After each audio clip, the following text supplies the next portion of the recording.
宝鏡三昧歌, I think, would be the Chinese. Japanese Hokkyo Zammai, English, the Treasure Mirror Samadhi. And every 2 weeks I want to talk about this text, and the other weeks I want to talk about Sawaki Roshi's To You. But before I start to talk about the text, or maybe explain what kind of text it is and who is the author, as always, let's sit together for 30 minutes. 我们前面还是先坐禅30分钟，然后后面今天讲那个宝镜三昧。最初30分ぐらい座禅をします。で、はい。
Hello?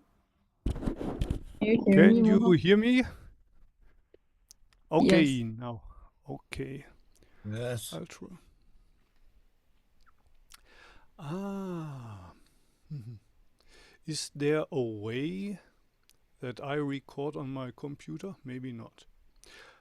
Maybe you can send me the link to the cloud recording later. So, thank you for joining. I want to start my talk on the Hokyo Zammai in Japanese. The Treasure Mirror Samadhi today. What kind of text is that?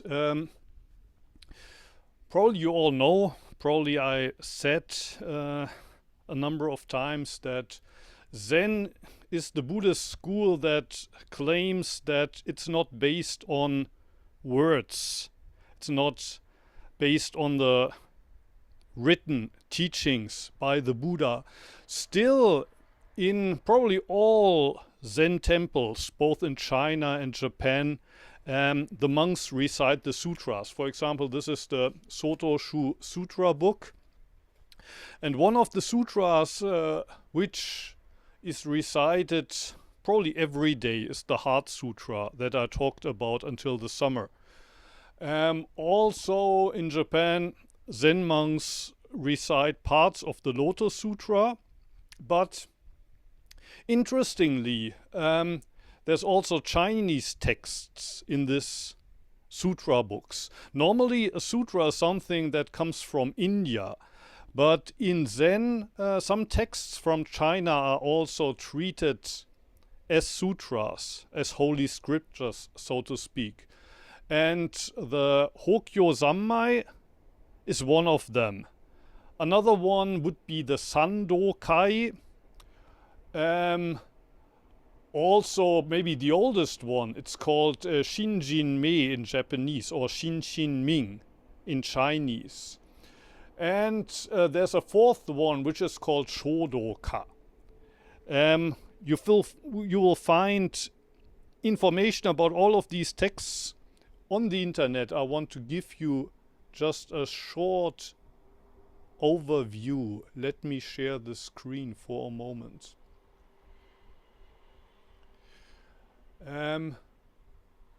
This is some in-depth information on the Song of the Treasure Mirror Samadhi, it's called here. I will paste the links in the chat function. So this is something I can recommend. You find both the English and the Chinese version of the text, and also some very good information on the author. Another English book that I can recommend is by Teres Bolletta, and you can find the whole book on the internet. And the text that I want to talk about the next couple of weeks, you can find here in chapter 22. And the other one that I mentioned, the Sandokai, that's also in this book. That's chapter 20. Maybe the oldest Chinese text that's treated like a sutra is the Shin-shin-ming. And this is attributed to the, I think it was the third Chinese ancestor. His Japanese name is So-san. In Chinese it would be Seng-chan. So that's one text. And also one of the people that participate in this Monday meeting, one person expressed the wish that I talk about this text. What is maybe most famous in the Shin-shin-ming is the first line, which is, "The highest way is not difficult. You only have to stop picking and choosing." So that's a sentence that's very famous. But to be honest, I personally don't like this text so much. For me, it's too non-dualistic. It's always talking about don't make preferences, don't choose, don't make differences. And as soon as you stop doing that, you will be in possession of the truth. The reason I don't like it, because, well, in my mind, that's very dualistic. To say everything is very easy as soon as you stop choosing. But choosing is also a part of life. So we cannot stop choosing. But it's a very famous text. Another text from China that's famous in Zen is the Song of Enlightenment in English, or in Japanese it's called Shodoka. In Chinese, maybe you would say Zheng Dao Ge. This one I like quite a lot. Maybe there will be a chance in the future that I talk about this. I think it's attributed to an 8th century monk, Yongjia Xuanjue.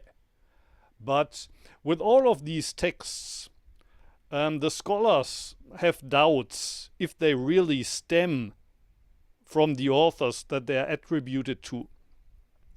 Most scholars agree that they are a couple of centuries younger than that, but to give the text more authority, they are attributed to some old famous monk. So, for example, that's also true for Bodhidharma. There's about 6 or so texts that are attributed to Bodhidharma, but it's very doubtful that actually Bodhidharma wrote those texts. And the same is true for these texts that I'm talking about.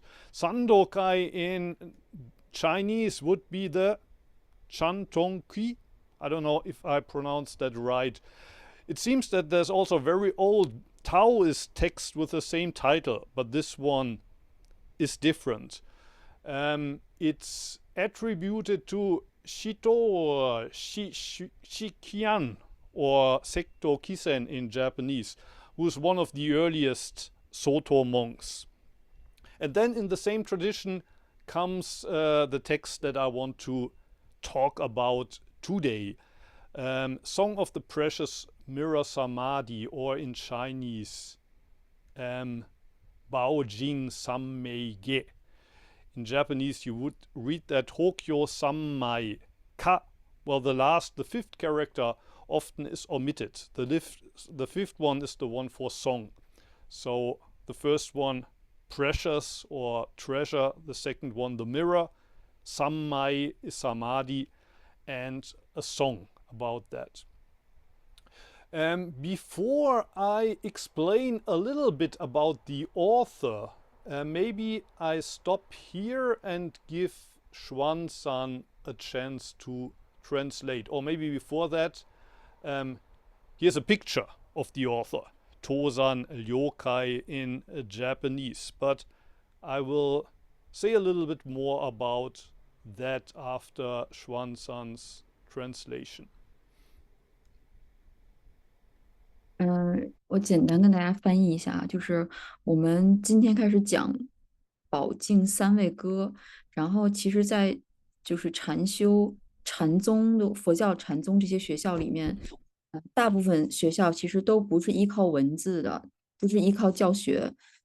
禅宗它主要就是靠每天的练习坐禅，但是但是在这些禅宗学校里面呢，也有一些经书，就是每天都会诵的经，比如说像《心经》，我们之前讲的《心经》应该是每天都会读。然后除了《心经》之外呢，还有一些其他的书，就是比较有名，然后大家都会学习的。像日本比较流行就是有《莲花经》，基本上每天都会读。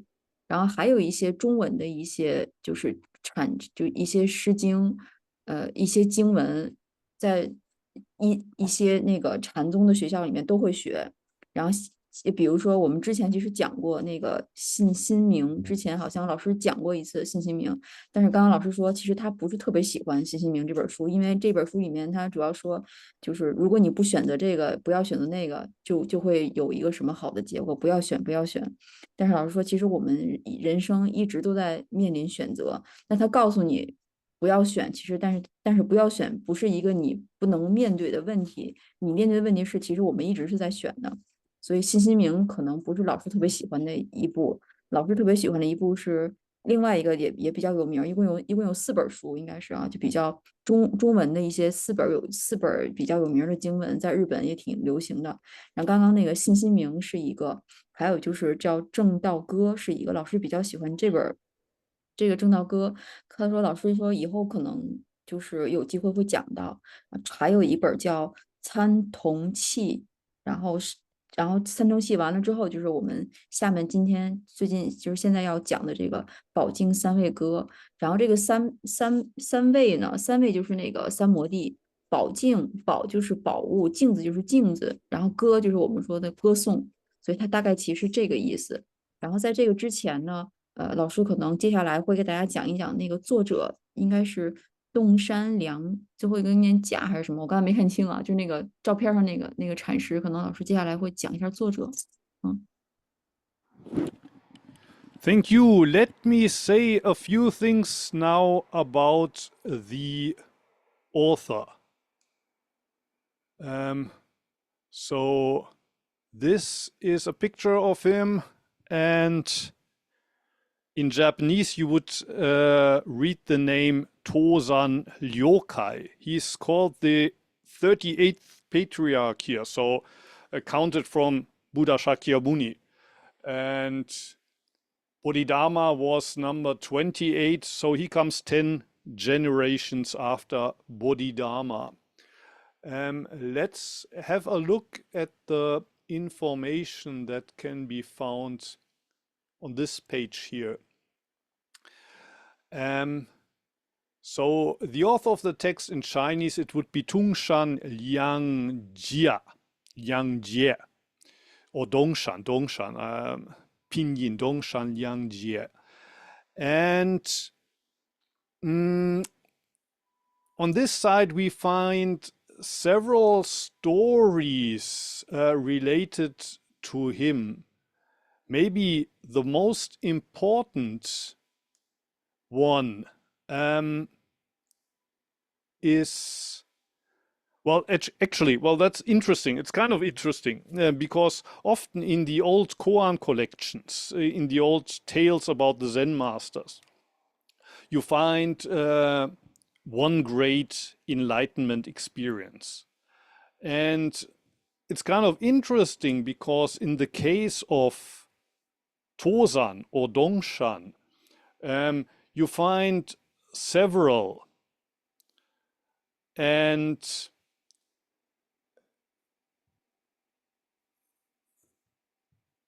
so the question is, well, when did he get enlightened?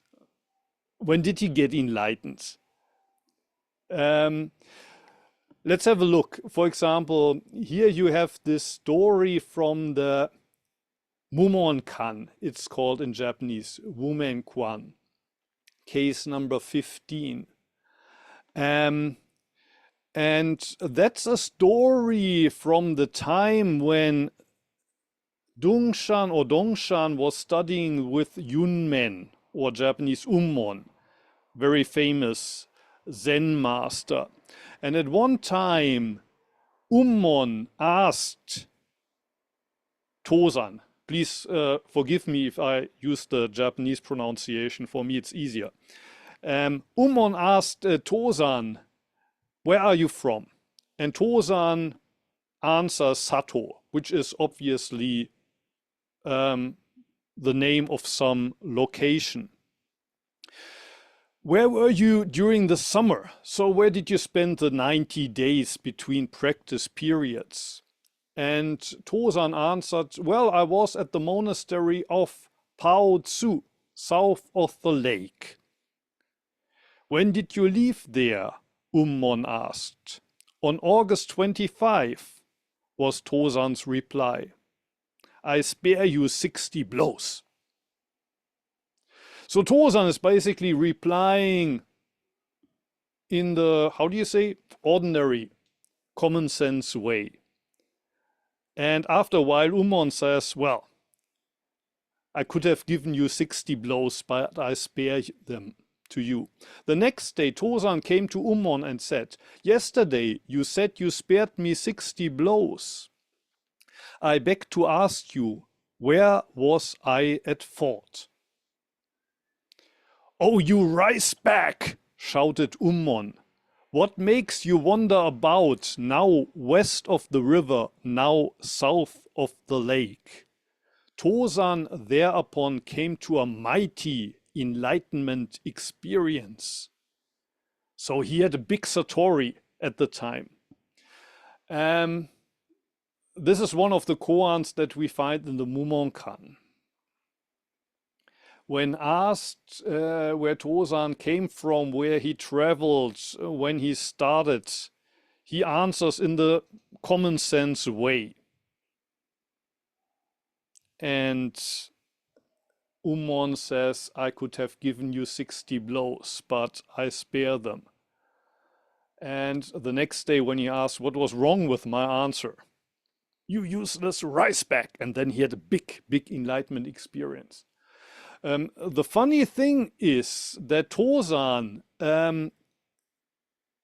is later, that's something that you find here, he later became a Dharma heir. He got Dharma transmission from a different teacher, Ungan Donjo. But then we hear about another enlightenment experience he is supposed to have had after he left his teacher, which was his great breakthrough. So that's interesting because, well, when did he get enlightened? Did he get enlightened already with Ummon or with the teacher that he got Dharma transmission from? Or did he actually awaken afterwards? This awakening after he left his teacher, after he got Dharma transmission, is, in my point of view, maybe the most interesting. Here you got the Chinese text of that. I want to follow the English reading here. These are 4 different English translations. Let me read the last one. Don't seek from others, or you'll be estranged from yourself. I now go on alone. So I think here he's talking about his travels after he left his teacher. He already got Dharma transmission and now he's standing on his own feet. He left his teacher. He's traveling alone. I now go on alone. Everywhere I encounter it. And some people say when he says it, he means his teacher that he already left. But I think that more probably he's talking about his true self. He left his teacher, he's traveling alone, and wherever he goes, he's confronted with his own true self. Everywhere I encounter it, it now is me. I now am not it. And they say he had this realization when he was passing by a river. Or because a river is moving, it makes more sense to me if he was maybe crossing a lake or something, some quiet water. He was looking down and he saw his face. And he realized, again, I meet my true self there. But at the same time, what I'm seeing there is not me. It's not separate from me, but it's not the same as me. These two are one and the same, but they are separate. There's this, how do you say, contradiction. you look at the mirror and you see yourself, but at the same time you have the realization, but what I see there is not the person who's seeing in this moment. And the same you can say about anything you see out there in the world. You look at a building, at a mountain, at a river, and what you see there is not separate from you, but the thing you see is not the thing that's doing the seeing. That's how I understand this. It now is me, I now am not it. And very similar phrases later we will encounter in the Hokyo Zammai, in the Treasure Mirror Samadhi. One must understand it in this way, to merge with being as it is. And maybe for the Chinese, I will share once more the screen. This is the Chinese text. So probably today I won't get to the actual text, but I want to share this very important verse from Tozan with you. And once more, scholars doubt that this whole text is actually from Tozan. Some people say maybe it was written 200 years after Tozan. It was only attributed to it. But either way, the text is in the spirit of Tozan. It's in the spirit, written in the spirit of the realization, I'm one with everything.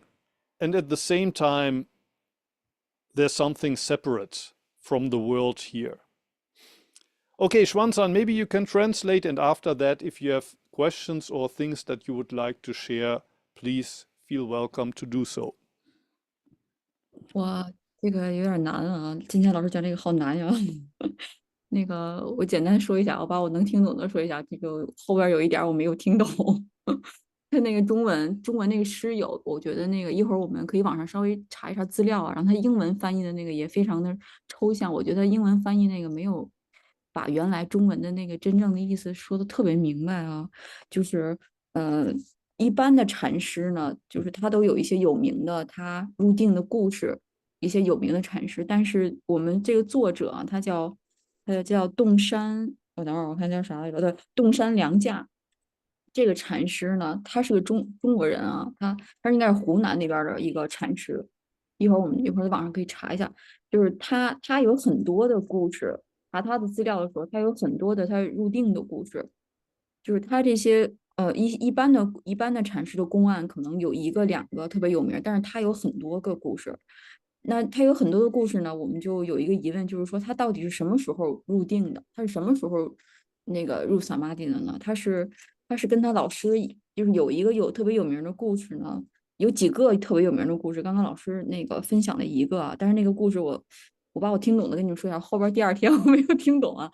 第一天就是说他和云门禅师啊，他跟云门禅师学习过，然后他跟他在一起那个禅修的时候呢，老师就问他说你是从哪儿来的呀？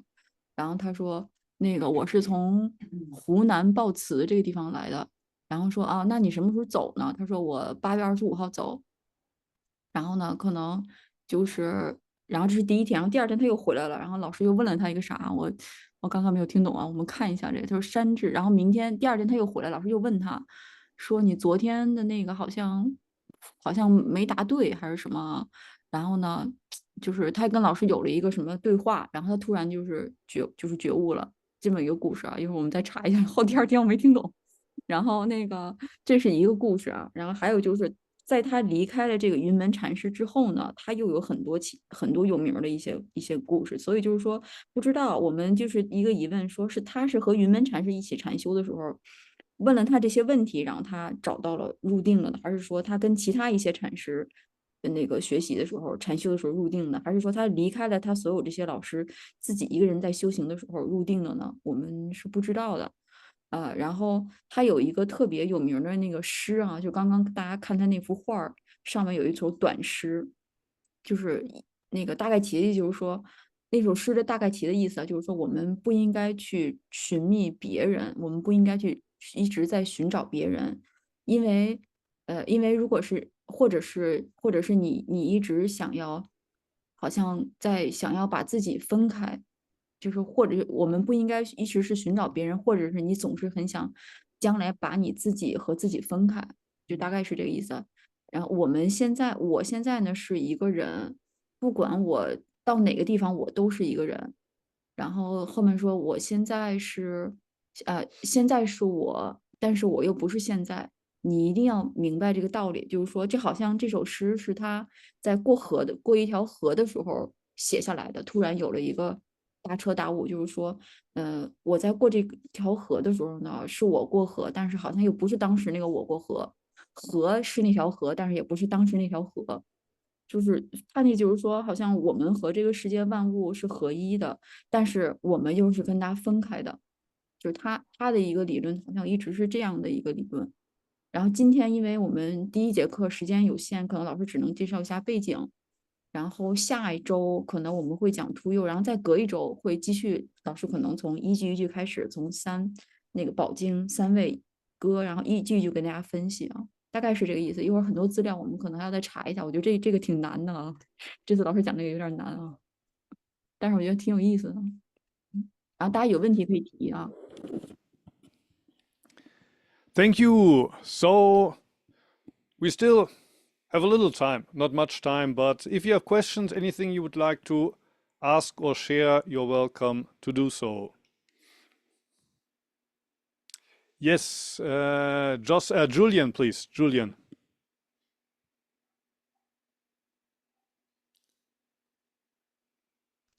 Can you hear me? I'm working on my mobile phone, which I'm not used to. You're in Asia already? Yeah, I'm in Kamaishi. I've been hiking for 4 weeks on my own on the northeast coast.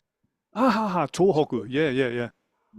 So what you were just saying so resonates, because day after day I'm walking on my own through the mountains, not meeting anyone.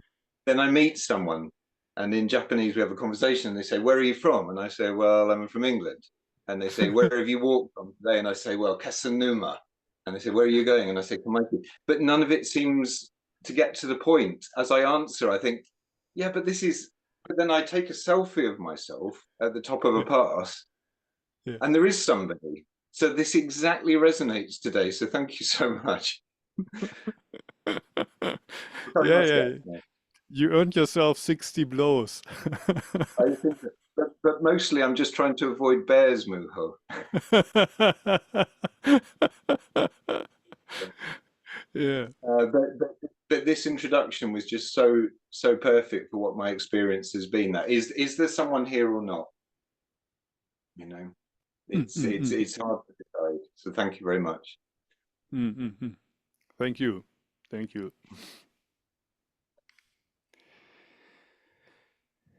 Any other questions or anything else you would like to share?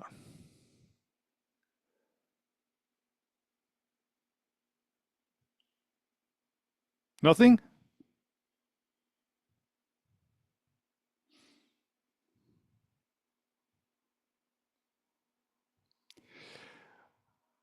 I think I already said it last time, but I think next week on Sunday, the time in Europe will change to winter time. That means next Monday in Europe, it will be 1 hour earlier, because in China and Japan, I think time doesn't change. So next week, I talk about Samaki Roshis to you again. And then normally in 2 weeks, I would get back to the Hokyo Zammai. Let me use the Japanese pronunciation because I confuse the Chinese all the time. The Treasure Mirror Samadhi. But in 2 weeks, I'm away from the internet. So in 3 weeks, I get back to this. In 2 weeks, please let me take a break. And next week also, I'm not in Osaka, but in a hotel in Yonago. But I hope that everything will work with internet. So in 1 week, you see me in a different environment, but everything should work, hopefully.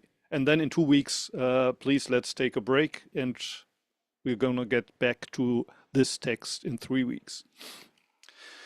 So if you have no more questions, I would like to thank you and thank, of course, Shwan-san for hosting us here, for translating, and have a nice week. See you again next Monday.